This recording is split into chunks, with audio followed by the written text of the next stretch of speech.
Bonsoir les filles, bonsoir Christelle. Bonsoir Stéphanie. Les filles, j'ai de la chance ce soir d'être avec Christelle, qui est notre psy secret de fille, que je ne présente plus d'ailleurs, n'est-ce pas? Les filles, Christelle, les filles. Christelle, nous avons Hélène qui a 42 ans, et Hélène a un gros souci, en fait, elle dit oui à tout le monde.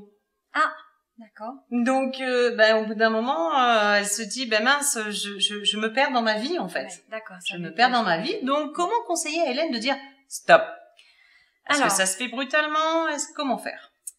Effectivement, ça paraît compliqué de le faire brutalement parce que du coup, les personnes autour d'elle, ils ne vont pas comprendre ce qui se passe.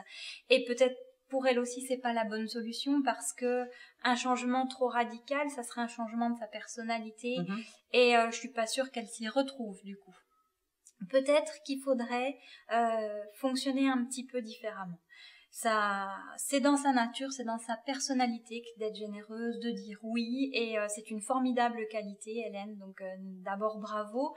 Maintenant, effectivement, le risque c'est que les gens profitent, et ça c'est problématique. C'est apparemment, elle est arrivée à un stade problématique. Voilà. Donc dans ces cas-là, ce qui peut être intéressant pour vous pour trouver une solution un petit peu parallèle, un petit peu palliative, c'est de vous dire, plutôt que de dire oui tout de suite, je vais différer ma réponse. C'est-à-dire que les gens appellent, Hélène, est-ce que tu es disponible?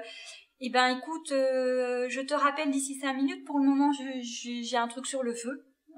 Voilà, c'est qu'à de le dire. Je te rappelle. Et du coup, vous prenez le temps d'y réfléchir. De vous poser et de vous dire qu'est-ce que je fais. C'est ça? Voilà. Quelqu'un qui vous demande un service, avant de répondre, vous lui dites, écoute, je vais y réfléchir, laisse-moi un petit peu de temps, je vais voir, ou alors lui dire, je pourrais, oui, mais un petit peu plus tard, et faire le pour et le contre ensuite pour vous, de vous dire, est-ce que moi je m'y retrouve, est-ce que ça va me faire plaisir d'aider cette personne, voilà.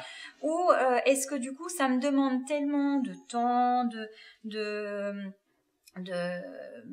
choses personnelles que du coup ça devient trop compliqué.